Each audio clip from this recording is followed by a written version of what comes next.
Every businesses and its people always aims to be the first to create the next big idea. I am sure whenever someone asks for your output or proposal, you desire to give an idea that will impress most people, right? I mean, who doesn't want that? The challenge we face is everyone is not sure whether their idea will work or not. We doubt our very own idea because, quite frankly, who wants to experience proposing a bad idea? One of the realization I had facilitating and guiding my students in using design sprint is that innovation should not be complicated. This is the reason why we are using design sprint and not only design thinking or UX. Through my years of practice in continuous improvement and innovation space, design sprint is by far the most practical and low risk approach to coming up with an innovative product or service. Hi, this is the Sprint King Arthur Flores, a registered nurse, a Lean Six Sigma Black Belt, and your design sprint master. Let me expand what I was talking about earlier.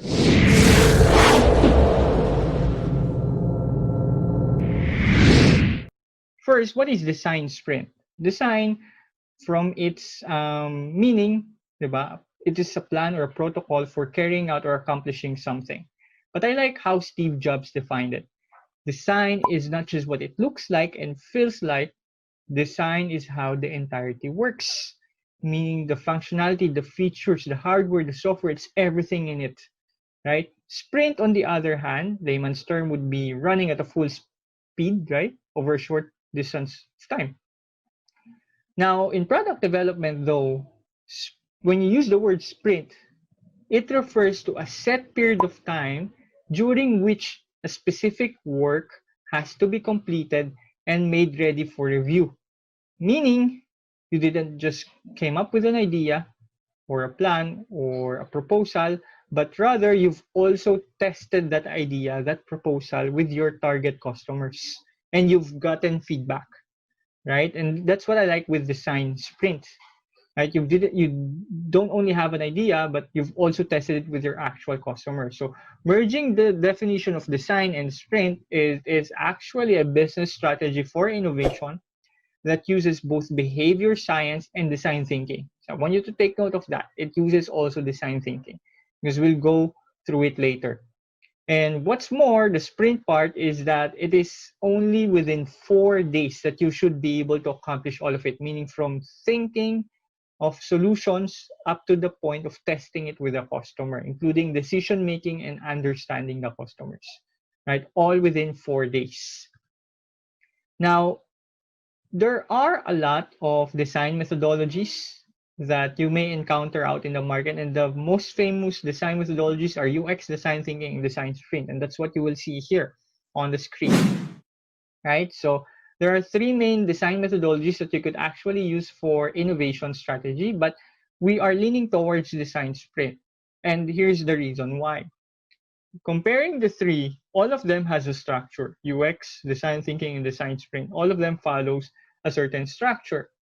However, in terms of practice, the combination of tools for UX and design thinking varies. Meaning, let's say I'm a UX practitioner or a design thinking practitioner, and another UX or design thinking practitioner is out there and you've asked them what are their set of tools, you will notice that it greatly varies, right? As compared to design sprint, 90% of the time, our tools or set of tools are the same because we have a step-by-step process that we follow in terms of applying it. Why did I say 90% not 100%? Because you have some room to rearrange and add some, but most of it you cannot, right? Why? Because it's like a story. There's already a sequence. You can just add some more to make it more, to add more meat into it, right? But you cannot like completely rearrange as compared to UX and design thinking, right? So you don't have to second guess anymore.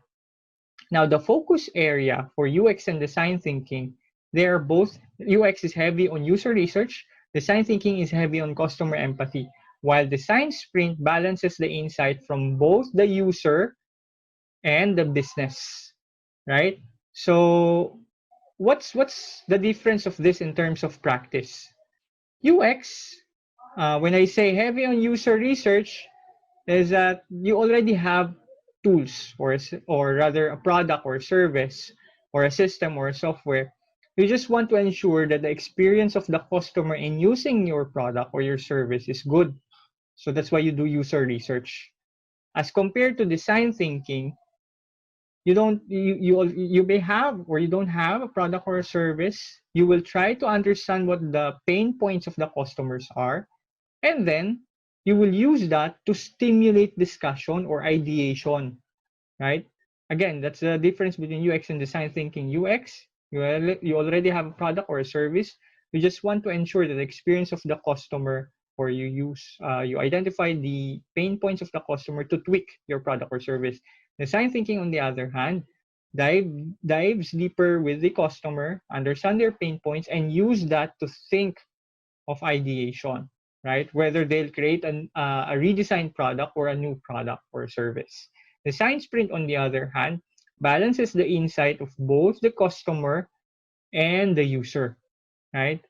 And that's what I like most, because it will be more feasible, because you didn't only consider the customer side, but you've also considered the business needs, right? Making it more feasible. Your proposal is more feasible and more appealing to the business. Now, you may say, but art, UX or design thinking is what our company wants. That this is what they want us to use, and design sprint will not be accepted. The good thing here is that what I've mentioned earlier, design sprint basically uses the principle of UX and design thinking. So basically, the same principle is being practiced. It is just that you have a set of tools already, and it is not here. The science sprint is not here to make UX or design thinking more obsolete, but rather supplement it and make it more complete, right? So it's like just upgrading your practice. So you don't have to blatantly say no, let's use the science sprint, right?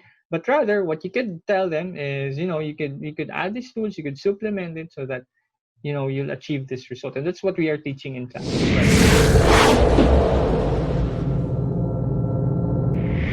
So, Art, I'm not in a product or service development. How could I benefit from this? Regardless of profession, regardless of practice, regardless of industry, you could benefit by in learning design sprint. And this is how. This is you. Let's have our diagram here. This is you. You have an output, right? Whatever your output here, you can put it there. I left some space so you could write your output, whatever it is, report, proposal, right?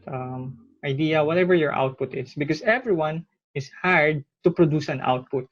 And whoever is the recipient of that output are your customers, right? They are your customers. So if they are your customers, what's the problem? So everyone has an output, right? And a customer receives it. So how does design sprint, or how would design sprint help us? This is how, right? You have an output, you have a customer. What happens sometimes, why your idea or your proposal gets rejected, is because there's a gap.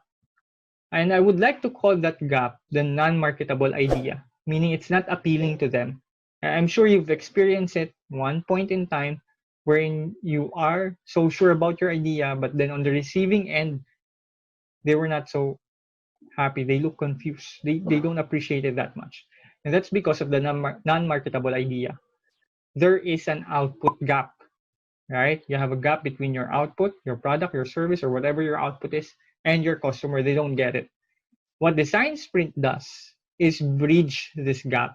If you follow the step-by-step process of Design Sprint, it allows you to bridge that gap and turn your non-marketable idea into a marketable idea, right? So that's what Design Sprint does. So it will be more appealing to them.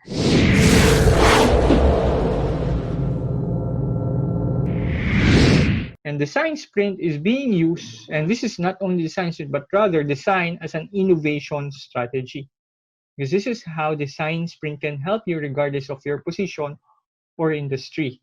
This is how I knew the design methodology is one of the knowledge you will need for the future as well, and that it works, right? Because design is being used as an innovation strategy, and very timely, this video is being made during the pandemic, and people saw how important it is to come up with an innovation strategy, especially in these trying times. Like, how can we adapt fast? And that's what exactly design sprint does, right?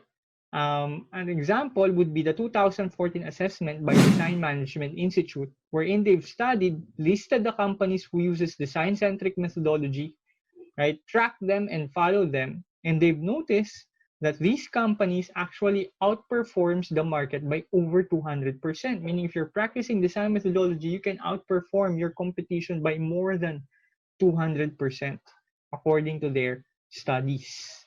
Okay, that's 2014. And some companies are already using them. Design Sprint was originally developed in Google. Of course, they're using it. And other companies also see the benefit of using Design Sprint.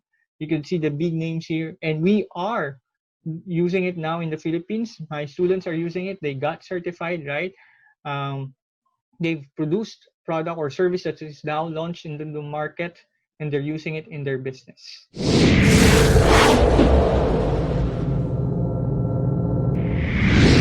As you can see here, you have the step-by-step tools, like step 1 to 12. 12 tools, only 12 tools in 4 days that you need to execute, right? Only 12 tools, and you will be able to have a guaranteed success, right, of your idea, meaning it will be more appealing to your target customer, right? But the problem that our students, or even I, when I first learned it, you would encounter it if you'll facilitate it for the first time. While it is using very practical tools, right? Facilitating it is a different story.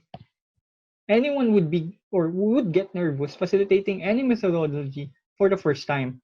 And that's on top of the pressure of facilitating it with a cross-functional team, because that's what design sprint requires. So this is the reason why in our classes, we use a group experiential learning approach.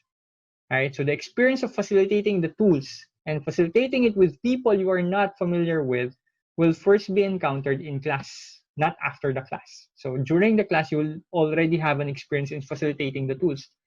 Not to mention, you multiply that, or you multiply the learnings with the number of groups that we have.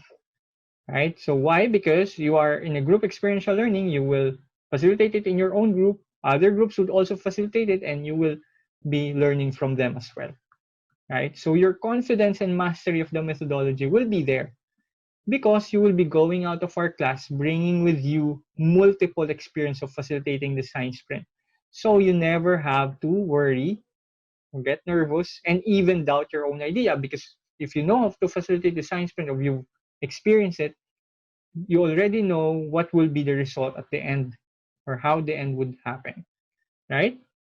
Plus, you will still not be alone when you implement it. We even provide unlimited free consultation for your certification project, because once you attended the class, you are entitled to get the certification that you know how to facilitate design sprint, right? Because while you are doing this for your certification project, we will still be in constant communication with you, guiding you as you personally facilitate design sprint on your own, right? So we have, several certified practitioners already.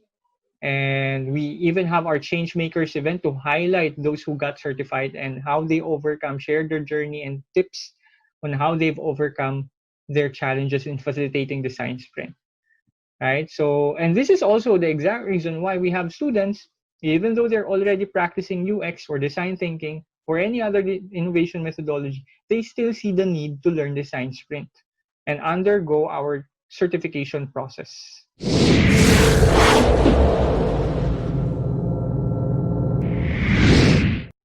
Right? And our certification process works this way. So you have the fundamentals, that's the introduction if you want to attend that, but you could jump to the second one wherein you want to get certified, right? So that's either you get certified product development innovator or a certified service innovator. You could get both, you could get just one. It depends on what you want or what you need, right? We'll certify you in either using the design sprint methodology. The difference between a CPDI certification and a CSI certification is that CPDI refers to product innovation. So what is product innovation? So it's like this, right? Product innovation, you have something that you will sell, right? And you just want to like reinvent or redesign that product or think of a new product, like, the evolution, like what you're seeing here on your screen. From like a cassette tape, it becomes like a CD, Walkman, right? It becomes an iPad. So that's an evolution of product. Beeper to a cellular phone to a smartphone, right? So that's a product innovation. Service innovation, on the other hand, you are not aiming to generate additional revenue. You may, but that's not your primary aim. But rather, it's the experience of the service. For example, physical banking is really not different from online banking, right? Physical banking offers the same type of service as compared to online banking. So you are not generating or you did not develop additional product or service, but rather you've just changed how they experience your service, right? Because you offer the same service, it's just the experience became different, right? So that's how product or service innovation, you can get both, right? If you just want, that's fine as well. If you just want one. And the certification is not merely a piece of paper we give to our student. It is our way to confirm to everyone that once you get certified, you really know how to facilitate design sprint on your own. Again, these are some of our students who already got certified, meaning a product has been launched and they've executed design sprint as well. Right? While it is not mandatory for your proposal to be launched by your company, that's what happens to my students who executed design sprint 100% of the time. Okay, because they see the value in it. So like what I said, design sprint is not here to make UX design thinking or any other innovation approach obsolete, but rather supplement it and make it more complete. Right. So once again, this is the Sprint King, Arthur Flores, leaving you my personal quote as we end this video.